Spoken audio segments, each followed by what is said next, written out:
to the Premium Perspective Podcast. My name is Courtney and I'm your host, and today I am interviewing James, who's the owner of Tarrytown Roofing in Austin, Texas. How are you doing today? Doing great. Yeah, thanks for having me. Awesome. So I have a list of questions I'd like to ask James. I had mentioned to him before I don't know much about roofing, so I'm excited to learn. So let's just get started. So how did you start your company? How did you first get into roofing and this business? Yeah, so I had a very diverse background, right? So I started in the logistics space, went into tech, right? Was tired of the Zoom meetings about nothing, right? So while I was kind of like in all these different careers, I was kind of trying to find my, just niche, if you will. And so I was always doing real estate investing. I was at a real estate investing conference, and one of the guys on stage was hiring for a chief sales officer for a roofing company who was supposed to be investing a bunch of capital into. So I just, interviewed with him a few times, right? Met the broader team in Dallas, worked with them. So took 100 steps back, as I like to say, to enter a new industry in a very comfortable spot, right? And then I went and worked for the largest re-roofing platform following that. And then once you kind of see the inner workings of some of these organizations that are highly successful but aren't necessarily doing all of the right things from a people, systems, and process perspective, you say, hey, I think I can do this better, right? And so that's kind of what got me into the space. The bar's very low with contractors, right? And so if we can just raise the bar and build relationships, right, we'll build something great. Yeah, so you kind of saw the relationship and how it can work and what can be fixed and... Yeah, I think one of the biggest things was there was such a negative connotation to roofer, right? Like when I told my dad I was gonna be a roofer, right? He was like, "What?" It was like before roofers were kind of wearing capes and with all the storm chasing and stuff like that. It's like they're wearing masks, right? They're there to take advantage of people, kind of generally speaking. And it was coming from a place of scarcity, and we wanted to bring abundance to the space, right? We wanted to, hire people and give them a life worth living. All of those things needed to be true. But what we saw is everyone was door knocking, and you have a marketing background, right? They don't understand the semblance of marketing in a seed approach and compounding business, just like compounding interest. Why would you want to start from zero every year? Why not build off of an existing group of property managers and insurance agents and realtors and do things to add value to them, right? Refer clients, right? Help them get through a real estate transaction. And all of those things are a little bit different. It's you can't out hustle those things. It's a skill set that you have to develop and to hone and train into people. So it's a little bit harder to hire for, right? With what we're doing, but if you just take care of people, right, they'll take care of you. There's a level of discernment you also have to see what needs to be improved and stuff like that. So if you had that eye and you could see it, I'm a systems thinker, and so sometimes I can see kind of, not to say I'm smart or anything, but it's easy to see the connections and see where people don't see that. And so the hangover, at the blackjack table, yeah. in the numbers. Yeah. So that's awesome. I love that. So so did it take off pretty well when you first started, or was there anything that was was it rocky, or did it work pretty well, or did you learn anything new? That was 5 questions. I'm sorry. No, you're good. I'll kind of hammer through those. So I think, yes, if anyone's listening to this, that's probably an entrepreneur, right? It's always rocky, right? But it's kind of a new comfort, if you will. It doesn't, at the beginning, I was just getting, knocked out left and right, with just kind of the surprises and some of the challenges that I never had to face before, a client that you actually didn't really want, but you ended up working with, and you came to regret it later, right? Some of that stuff, and then it's construction, right? So there's always stuff that happens, and it's instead of me getting all worked up when something doesn't go according to plan, or it's a failure or whatever, it's oh, hey, I just learned from that. And it's just part of it. It's how you respond. And what I have found is you actually build a deeper relationship with folks when you actually handle a problem than if everything just goes according to plan. And I take that just as an opportunity rather than getting worked up on it, So Yeah, we did really well. So it was just me, probably the first 2 or 3 months. Started in August of 2024. Did 13 roofs my first month. Without like the website was getting launched and, all of these things, right? So it's like selling roofs without a website, right? It's like crazy, but we got that up within a couple weeks. And then Google My Business page, like I knew what to do and kind of just started like walking and then jogging and then running. And then we brought in some core people in the organization shortly after that. Last year we did great. This year we are expected to grow year over year from last year, while also doing a bunch of fun projects like cash to accrual, conversions, and just getting more systems and processes in line, and growing with the right team rather than with the big team. Right, that makes sense. Let me ask you a few more questions about roofing and homeowners, and then we'll go into a commercial version of that, because I know you also do commercial roofing as well. Sure. So I wanted to ask, for homeowners, how often should you get your roof inspected? I would say a general rule of thumb, right? And this is not really answering the direct question. You kind of want to get your roof maintained like at a minimum every 5 years. Okay. So the reason for that is there are certain components of your roof that need to be maintained, just like you have to maintain a car, right? You have to change the oil unless you have a Tesla, right? On a bumper to bumper warranty, right, for a vehicle, they're not going to honor that warranty unless you change the oil, right? Same thing with the roof. So it's kind of more on the maintenance side. Inspect, I would, kind of trigger events, right? So if there was wind or hail or, I'd say like once a year, once every few years, right, is kind of like a general answer for that. Yeah. But obviously if you have a leak, right, or if there was a hailstorm or wind, document that. Have someone go up that's like reputable. You'll be able to tell when they show up. Are they trying to push a roof replacement, right? Are they showing you the photos? Can you tell? Actually, that's an interesting question. You should tell us the signs, because I would fall for everything. So. Sure. But I don't own a house. But when I do. Yeah, it's What are some important things to look out for? Yeah, first, like, trust your gut. Like in life, you have to trust your gut. If you feel like if something feels off, right, it's probably off. In this new AI world, right, we have all this access to information now. Is Chat, GPT, and Claude going to be right 100% of the time? No, but like you can upload photos and say, is this hail damage, right? If you don't know, you can ask for, opinions, and then you can kind of triangulate around who's full of crap, right, and who's bullshitting you. Yeah. And it's like, if that company doesn't do repairs and they're pushing a replacement, why do you think that is? Yeah. Because they have nothing to sell you. Yeah.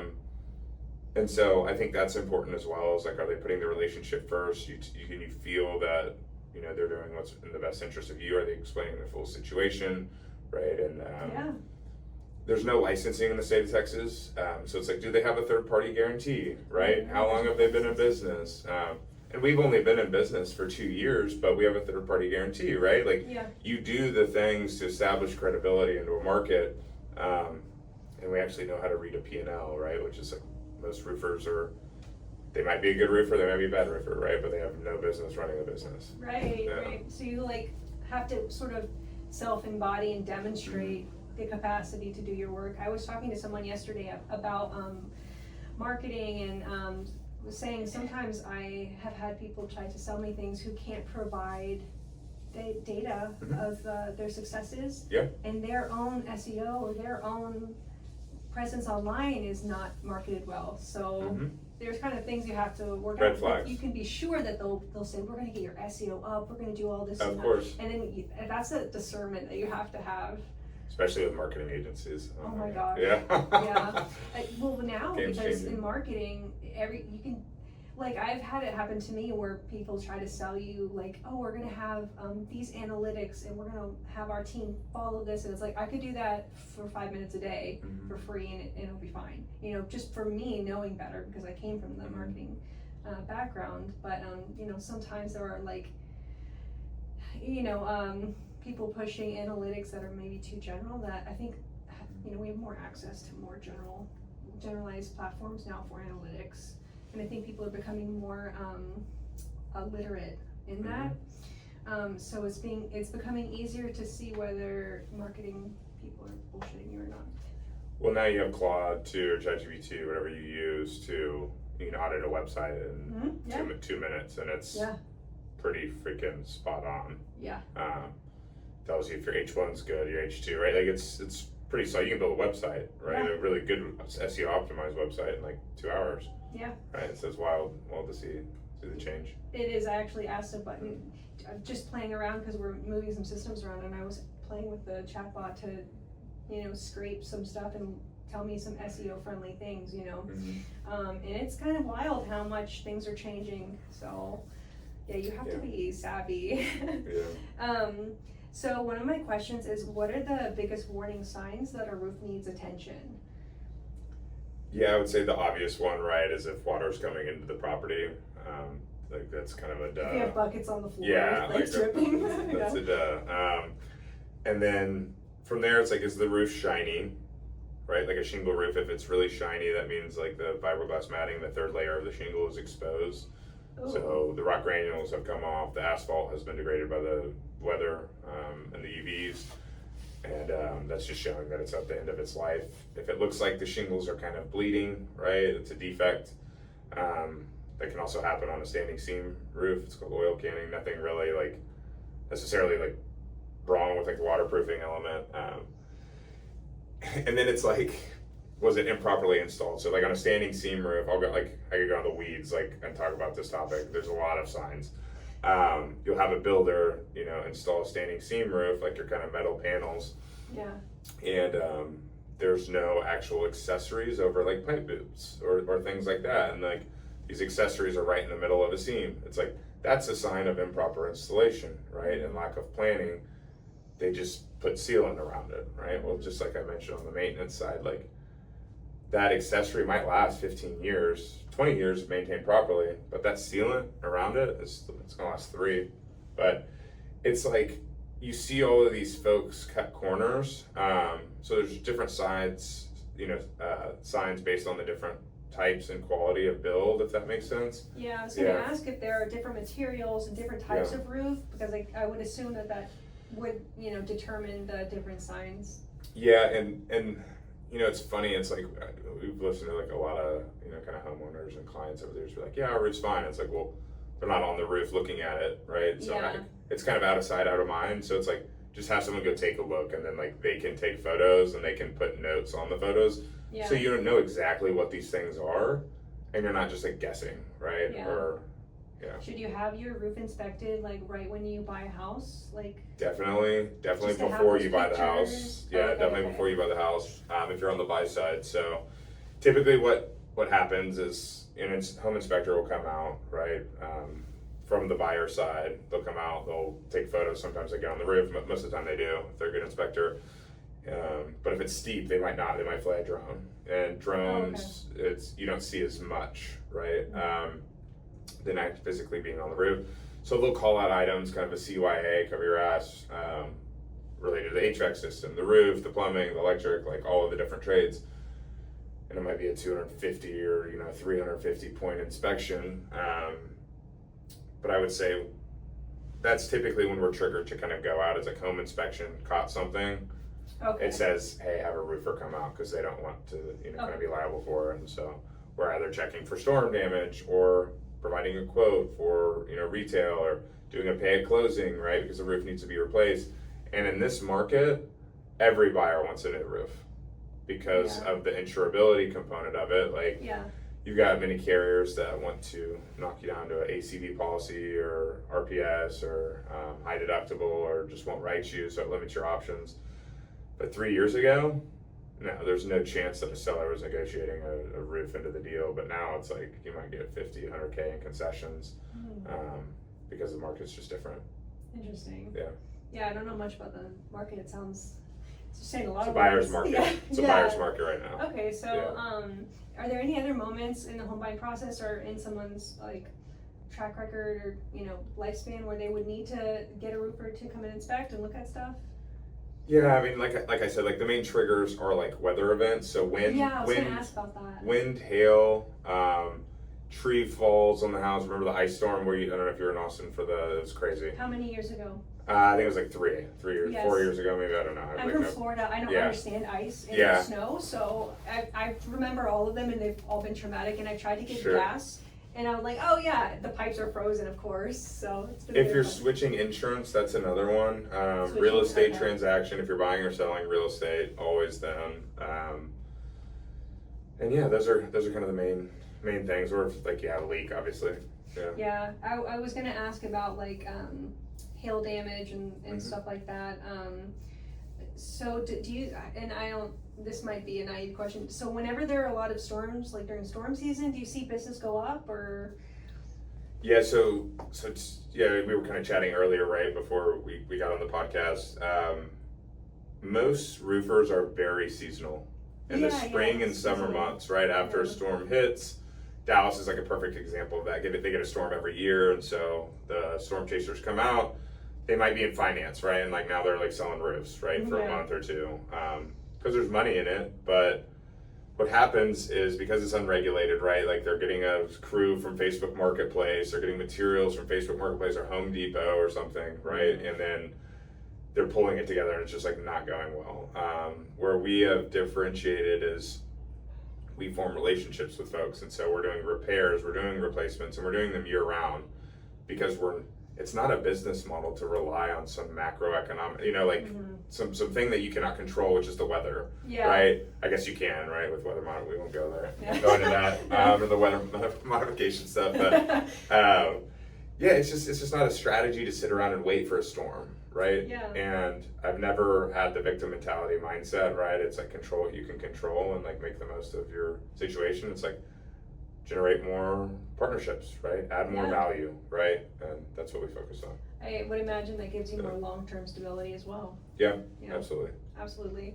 It's funny thinking about when I lived in Florida, it was just so normal to like, I think the last hurricane we had was my neighbor's house caught on fire and everyone had fled but me, so I was taking care of the house I lived in with my roommate, and I had to call the fire department, and there was an electrical cord that went down, and it was like, this is just another hurricane season in Florida. So it just makes me think of the roofers over there and how much they probably have to deal with crap. Yeah, Florida's a completely different beast of an animal in terms of like the regulations and how you have to run things with. It's wild. One of my questions was actually asking about the Texas weather in particular. Is there something specific about Texas that can affect roofs in Texas specifically? So Texas, you're generally just going to have like more frequent hail, right? Like Kansas, Missouri gets it, Chicago gets it, right? Like there's just certain parts of the country that are affected more by wind and hail. Texas is a hail market, a lot of hail.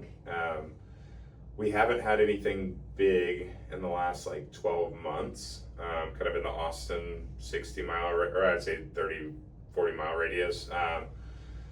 But the main thing is like, if you go to some of these other markets, right, that are a little bit more like, it's not 105 degrees, like it's 105 degrees today, I feel like. Yeah, it was 107 yesterday in my car. Yeah, it's just like wild. So a 30-year shingle is what they used to call, the shingle, now it's limited lifetime, right? Like fine print stuff. But none of these roofs are lasting 30 years in Texas. Okay. They're lasting maybe, like, you want to really start looking at it 12 to 15 years.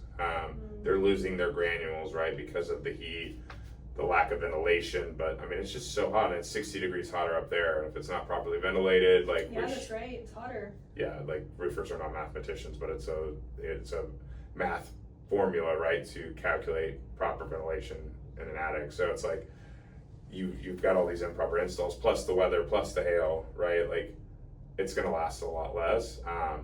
If I'm building like a new home, right, ground up, I'm putting metal on it, or tile, or slate, or something other than asphalt shingle, because I also just don't want to like start that. Like once you have metal up, you're gonna put metal back on typically. Right?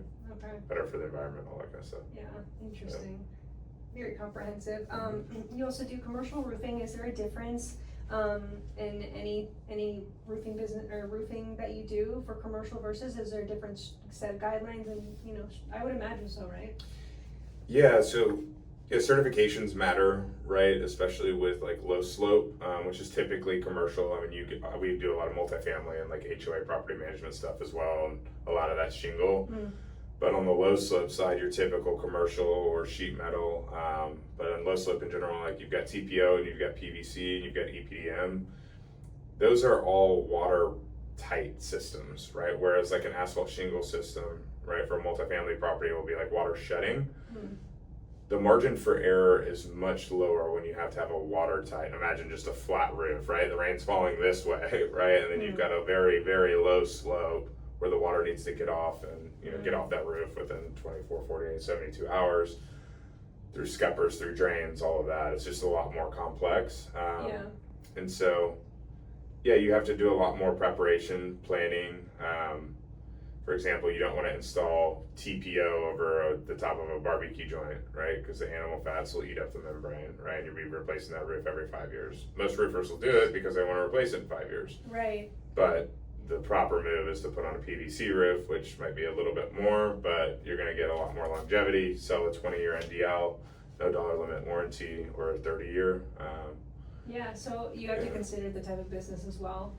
Yeah, and it's just asking the question. It's like, are you planning on selling this asset in 5 years? Like, do you really care? Or do you just want the leaks to sell? Are you selling it next year?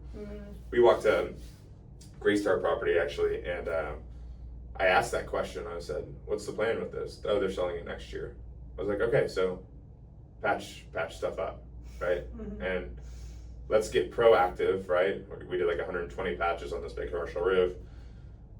So we got a little proactive, but then we haven't had to be reactive since. But that roof needed to be replaced, but they're gonna punt it to the buyer, right? For when that real estate transaction comes in, they'll deal with it then.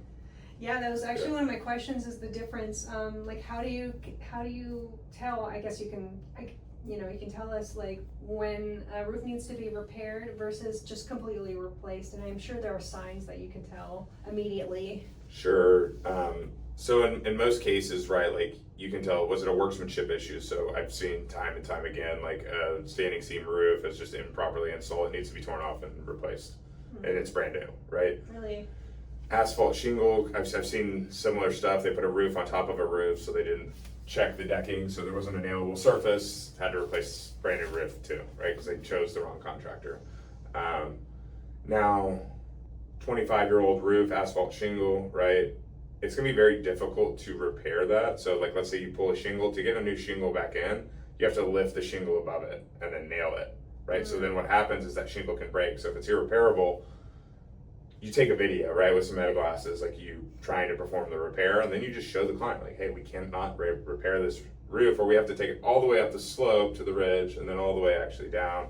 So it's a complex answer, but let's say, does the roofer do repairs? And if they do, they're probably going to kind of shoot you a little bit more straight. Do some roofers not do repairs? 70% of them don't. Yeah, you mentioned that as it like earlier, and I wondered, I guess that must be a difference. You guys do repairs. Yep. Yeah, and why don't 70? Why is that? Why do so many not do repairs? Systems, process thing. I mean, I understand that like for every $1 of repair work that we do, we'll get $4 of re-roof. Just like statistically, I'm an econ guy, right? Like, love the kind of numbers of it, but there's no way to build relationships if you don't do repairs. Yeah. It's just like, and if you don't do it timely, so like one of the things that we had to grow into was our own in-house like service and maintenance team. So yeah, right now we only have 2 technicians, and then we have crews outside of that, right, for bigger projects. But our guys, one guy's got 25 years experience, right? He can do TPO, metal, weld, solder. Like he's really good service and maintenance guy. But the ability to like respond quickly and like handle things and be resourceful, and then it's like if you catch something else like some soffit or siding or whatever, it's like, hey, I just took care of that for you, right? Yeah. I didn't charge you for that, right? Like those are the little things that go a long way, and it's like we're not making a ton of money on repairs, right? Like that's not, but we're doing it because of the relationships, and we're helping problems go away quickly. And if you do that, you're valuable to your partners. Yeah, I mean, I mentioned that the other day. It's the same with insurance and our agents. Like, just taking care of things when they're not asked, just to, it just communicates to the client that we are taking care of them, even when they don't know it. Absolutely. And I think that is a huge sign. Yeah. And I think that is a sort of an implied signal of trustworthiness above anything. So I love that you said that, because that's kind of how we run things here. Absolutely. That's awesome. Let's go down the list and look at some more questions. Let's see. Here, let's ask one that kind of combines insurance and roofing. And I'm not sure how much I'm not sure. What role does insurance typically play after roof damage? Yeah, so that landscape is changing. So it used to be like storm comes through, right? And the storm chasers are out there like within the next like 30 minutes, an hour. Like it's crazy how fast. Is that the term for like, because I know storm chasing like Twister. Yeah. The movie Twister, but so a storm chaser is the roofers who just come out to play when there's storms about. Yeah, so typically they'll be, following like weather patterns, right? And then they get notifications in their apps. Then they start driving to where the storm hit based on the size of the hail. And then they are calling Office Depot, getting local business cards printed because they know people care and they want them to be local, even though that they're not in College Station, right? Their card now says they're. Is that a growing thing, or is that it's always like been around? it's super common. Is that annoying? That's why every insurance agent says like don't work with door knockers, right? Because there's no way to like, it's so much more difficult to like verify and validate like are they reputable, and it's why we don't do it a lot. It's like lead source matters, right? And if you're knocking on someone's door, first, are you going to buy from someone that's knocking on your door? If the answer is no, you probably shouldn't do that as a business development strategy. And it's like you're putting yourself on the same level as them. So now you have to work so much harder to earn their trust and get that business. There's a time and a place, right, for it, right? You're doing an install and like you're telling the neighbors about construction and stuff like that. So, but yeah, to answer your question, storm comes in, they knock on the door, right? They tell them to file a claim, right? They don't show them the pictures, whether there's damage or not. They're kicked ass out of it, essentially. And that's why all these insurance carriers are tightening up, and it's just like really messing with the market. So that now you have 1, 2, 3, 5% deductibles. You've got ACV policies. This is moving to a more retail market. And I say that because insurance carriers are tired of paying out all of this money. They want to collect premiums, right? Yeah. Why not, right? They want to be there for when there's an issue, right? Most of them. But not just be taken advantage of by like some of these contractors, right? And I think that's what's happening.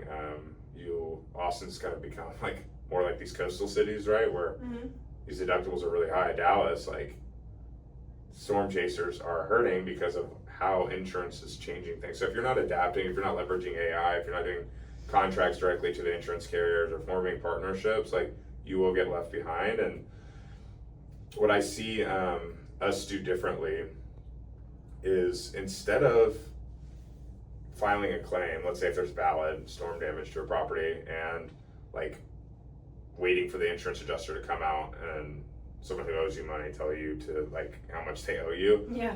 And they have no understanding of code information typically, unless they were a contractor. They're not trained that in adjuster schools. We actually write the estimate.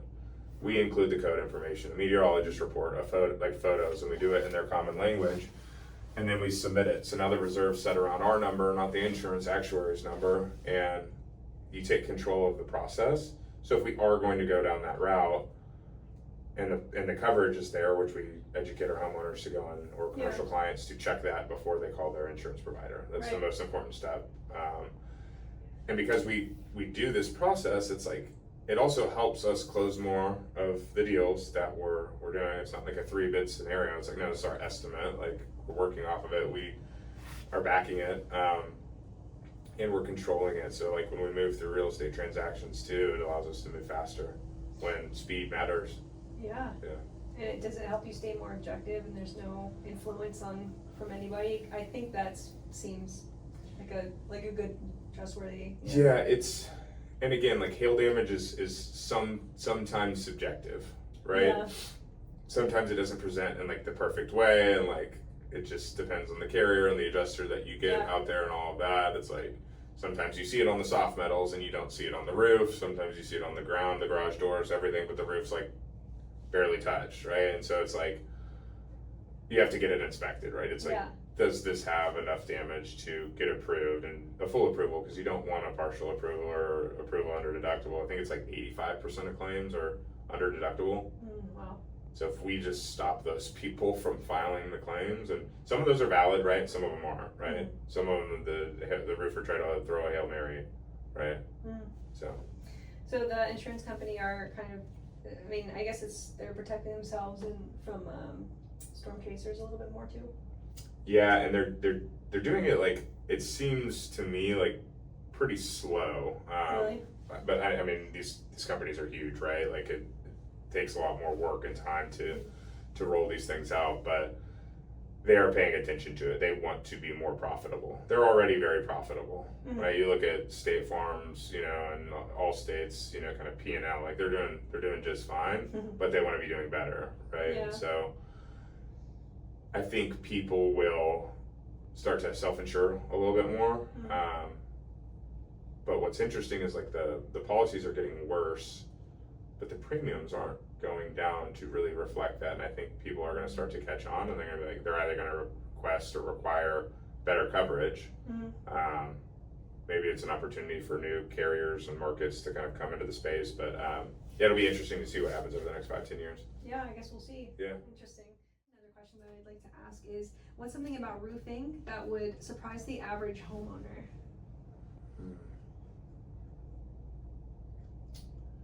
I don't know if it would surprise them, but I guess like here's something about roofing that most people don't know, right? It's like if you have spray foam in an attic and you install a GAF Timberline HCZ shingle or an Owens Corning or an Atlas or literally any other shingle type other than Certainty, it avoids the manufacturer's warranty immediately. Really? So there's a lot of You've mentioned that a couple times, some stipulations when it comes to warranties. Is that something that you have to watch out for and make sure you educate your client on, just so they're aware?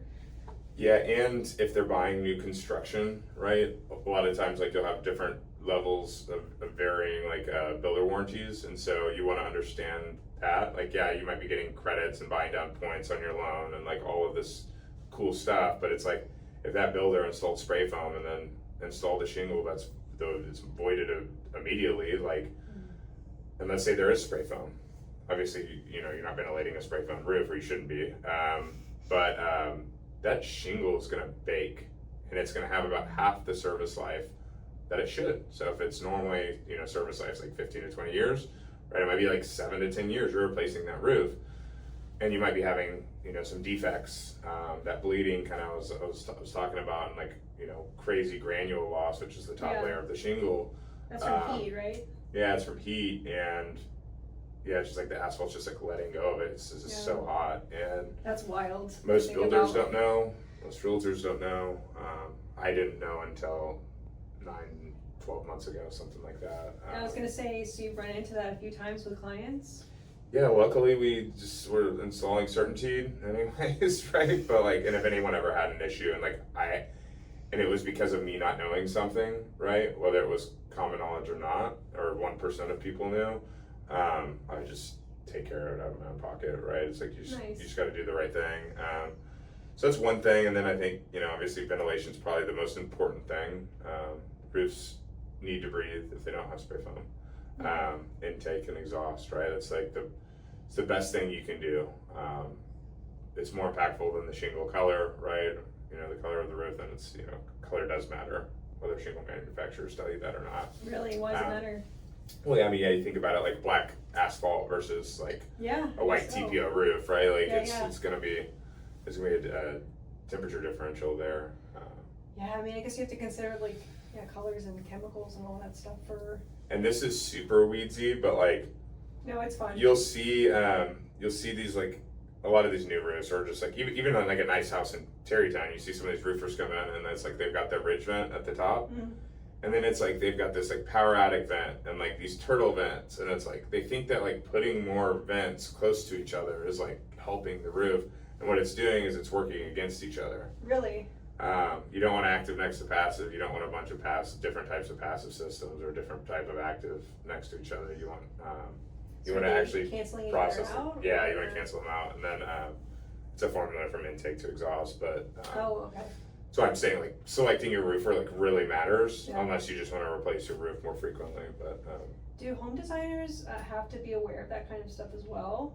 they should. I would imagine so, Yeah. right? Good ones are right. Yeah. It's their job to, I guess, know about. It's like the design build, like in between their responsibilities. Yeah. Is there language that you have with other people who are home designers or home consultants and things like that, or realtors, that you have a language where you get into the lingo of that, where they do communicate stuff like that to you? Is there? Yeah. I mean, a lot of builders, right, and architects, they'll send you plans, right, and then you have to, use different types of software to actually measure the roof area. And waste and things like that. Some sets of plans are better than others, right? What's interesting in other markets, like other countries, is they actually give you like the total area. Like you don't have to measure it. They make it easy for these subcontractors to come in and bid their work. They tell you how many screws, how many nails, how many bundles of shingles. Like they have a full takeoff. I wish this market was more like that. I think GCs would actually get more people to bid it. Because more people, not a lot of people know how to read plans, right? Most roofers don't. I'd probably say like 97% of roofers don't know how to read plans. Really? And so that allows more people to kind of like bid your work. And I mean, in my mind, right, like replacement and new construction is not all that different. New construction is actually a bit more of a pain in the ass, in my opinion. But you're working around multiple trades. Country? What's that? You said no, it's kind of like, yeah, we want you to quote standing seam roof, but then like the other setup plan says TPO, and like it's like a lot of it never like aligns. And so what we do in those situations is we look at it, we look at the slope, we look at the design, and we say, okay, this is what we recommend. You had two contradictory things on your sets of plans, but this is what we recommend because it's a two slope, blah blah blah.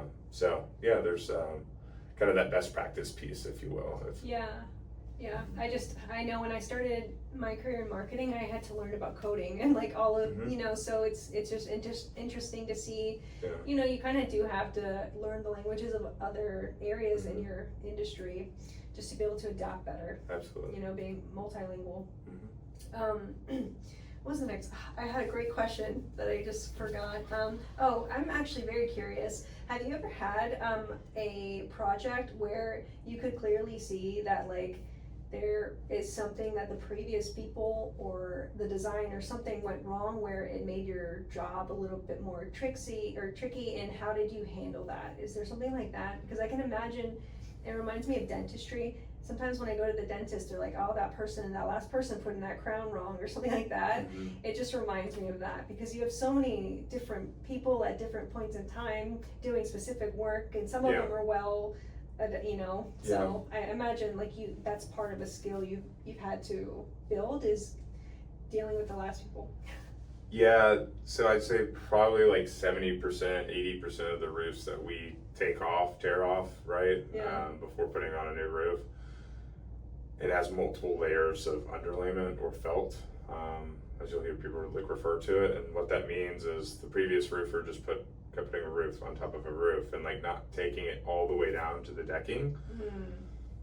So the reason that's important is when you inspect the deck, you're inspecting that there's a good solid nailable surface. We just did an install on Wednesday, and no, it was Tuesday. We replaced 20 sheets of decking, and it only had 2 layers of felt. Now I've taken off roofs that have 2 layers of shingles, 7 layers of felt, and you've got space decking. So not only is there rotten decking, you've got gaps. So it's like none of this stuff is being done to code. But no one's watching, right?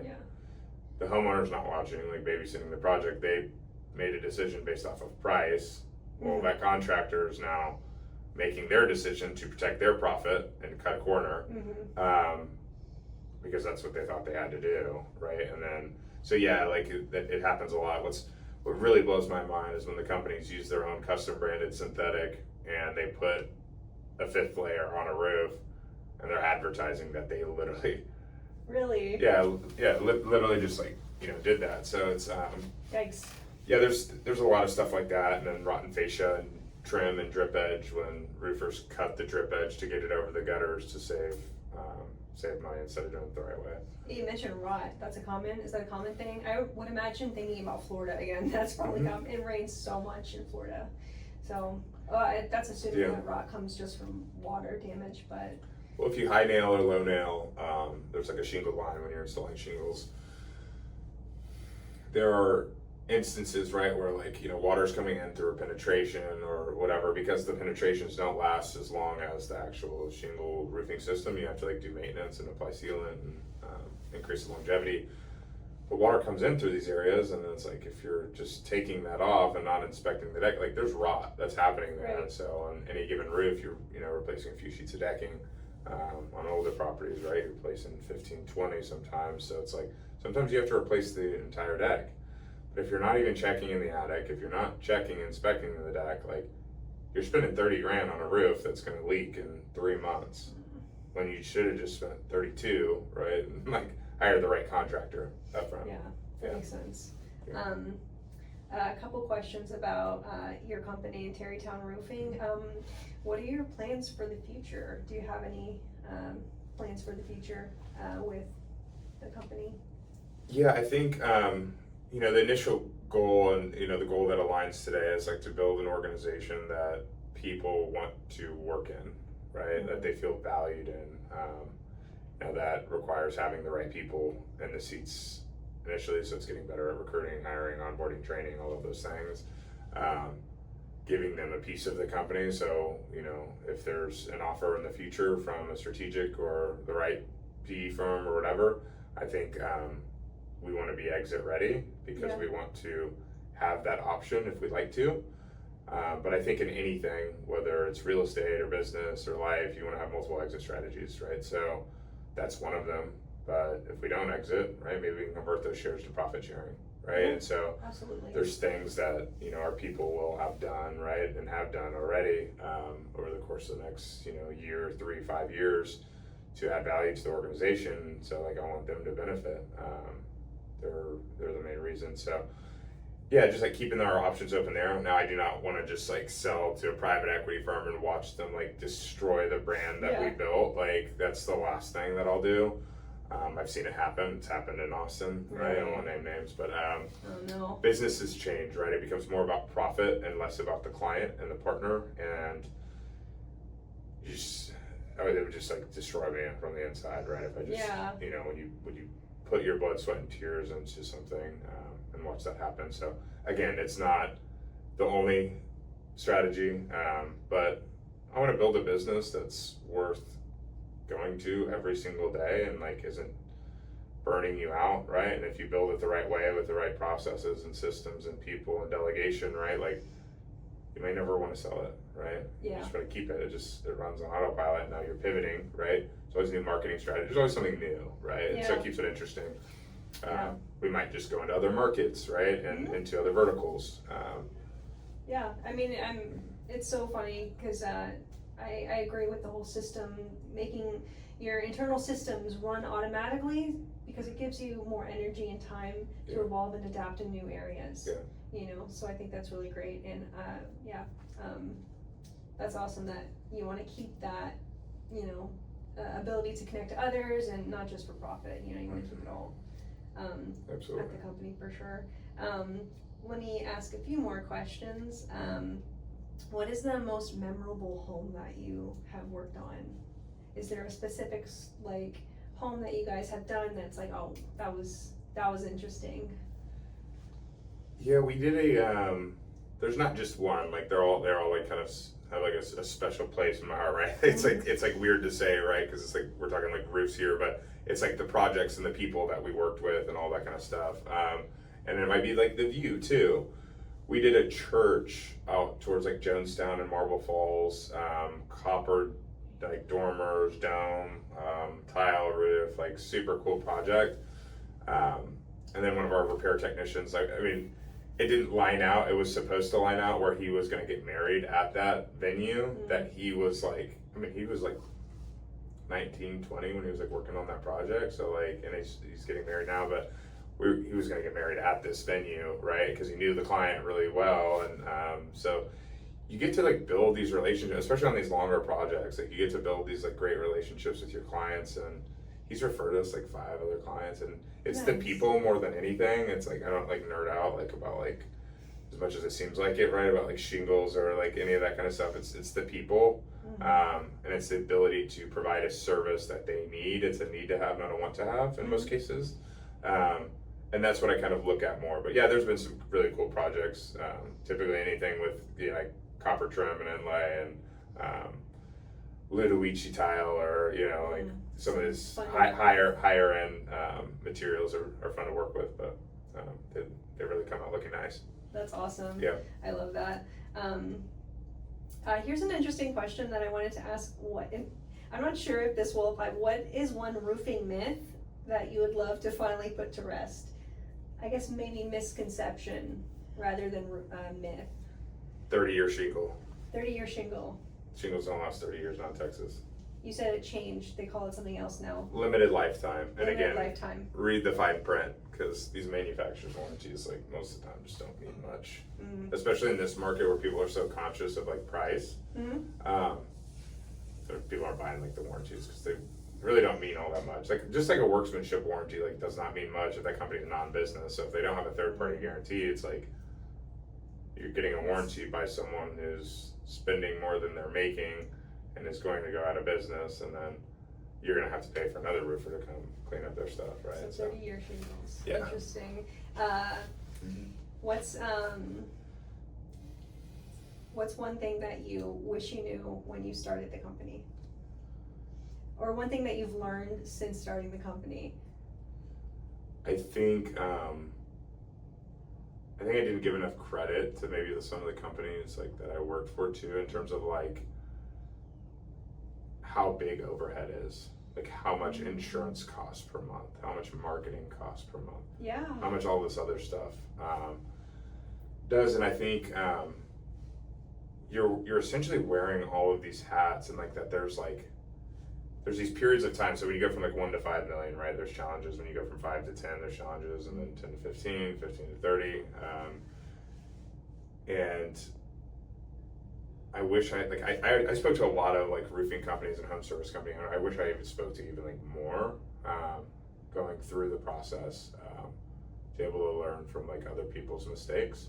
Yeah. I've done it more than most, and maybe I'm being hard on myself, but it's like I really, really enjoy just kind of like learning from other people, and then like giving my shred of like information that adds value into their life. But like Steve Jobs says it, like just ask, but just leveraging other people's insights and knowledge, and standing on the shoulders of giants. I love that. I ask all the time. Yeah, I got no problem with that. Yeah. I'm green. I'm just learning. So I think that is such a being open to learning is like what's going to get you the ability to learn. I think a lot of people are like, no, I know that. They want to pretend.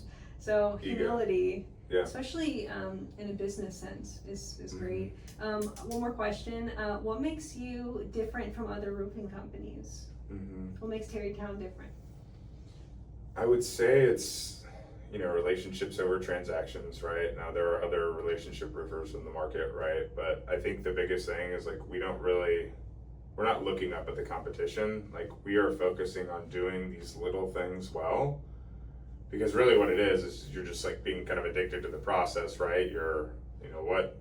How do we order materials? What materials do we use, right? What magnets do we use for cleanup? What tarps do we use, right? What crews do we use? How do we interview those crews, right? To ensure that it's skilled labor, right? How does our project manager check for materials so that we're not running back and forth to supply house 5 times in a day? How do we inspect decking? How do we, what's our checklist post-install to ensure that the hot water heater exhaust is connected and it's not causing carbon monoxide poisoning? And that, like, it's all of these little things that if you focus on them and then create process and then implement an integrator on those, you look at compounds and you look up and you're so far from the competition, you don't even recognize yourself anymore. And like you're up here and they're down here because they've just been looking at you, but instead of just like working on themselves. Yeah. Do you think a lot of companies could stand to benefit from focusing more internally instead of just go, do this for them, and organizing and taking a moment and a breath to just do that and perfect that?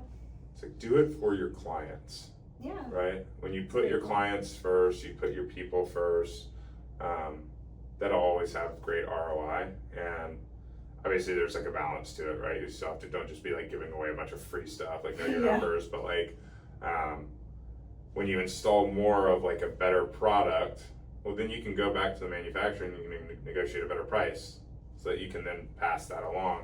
So it's thinking like medium and long term as well, not just over like that transaction like right there in front of you. It's like always do what's right for the client and the relationship, and that repair that you thought about pushing a replacement, right?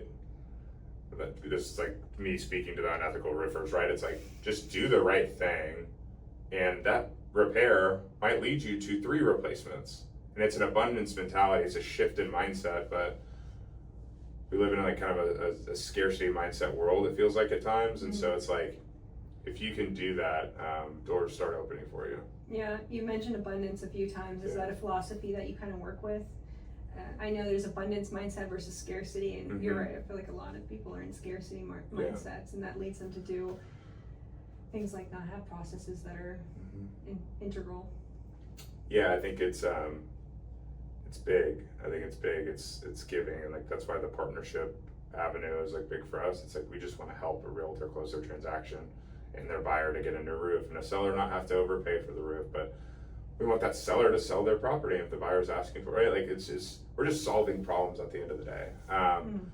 Helping other people get what they want. Like, what does an insurance agent want? They probably want to grow and retain business, right? Because they get residuals off of that. But if I didn't ask those questions, right, like I would not know what they cared about. But every other roofer walks into their office with donuts when they're allergic to half the shit in the donuts, right? It's like that's not thinking about someone, right? And showing, you know, humility and that you're being genuine and authentic and abundance mindset. Like you're going in there talking about you and what you can get instead of what you can do to help them. So I think, yeah, it's a different mindset.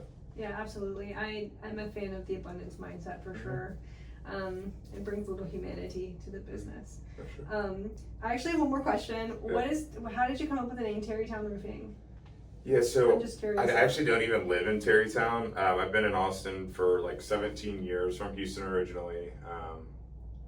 We were in Columbus, Texas, and I was with my cousin and my sister, and we were like having a glass of wine.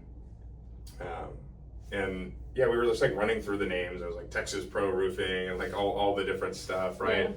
I was like, we kind of threw around like, how do you say like your high end, your luxury, like your do quality work, right? Well, you have to like associate it to something. Yeah. And so, you know, there's Black Label, you know, Scotch, right? So we thought about that, right? It's like, what's a brand, or you know, what's a you're good... in the psychology aspect of marketing. I love that. And then we were like, okay, well, from an SEO perspective, and from like a well-known affluent neighborhood in Austin, I live in Northwest Hills, but that doesn't have a ring to it. I was like, are there a lot of offices in Tarrytown? I was like, no. Well, Tarrytown is a high end. That's like our ideal customer profile, right? So it's Westlake, and you know we work all over, but it's like it wasn't taken, and I was like, how was that not taken? Like no one had taken that name, but it's like what's interesting, and Jason with Austin Real Producers, he said it like right after I started the company. I was like, dude, it sounds like you've been in business for 50 years because of just the name. Yeah. So we get compliments all the time. We thought about like future scalability. If we go around to other markets, we can do a DBA in another market. Like that's not a problem. But honestly, it's never come up when we've done a roof replacement in Colorado, right? Like it just hasn't come up. So yeah, we give a lot of thought to it for sure. Yeah, kudos on that. Yeah, it does sound like you guys have been around forever. It's a good name choice for sure. Yeah. Well, James, thank you so much for coming on the podcast and telling us a little bit about the roofing business and all of the logistics and things that goes into it. It was very interesting to learn about. This is James from Tarrytown Roofing, and you can check out his website. It's tarrytownroofing.com, and they also have an Instagram, which is Tarrytown_roofing, right? That's right. Perfect. James, thank you so much. It's a very exciting guest. We will see you guys next time. Bye.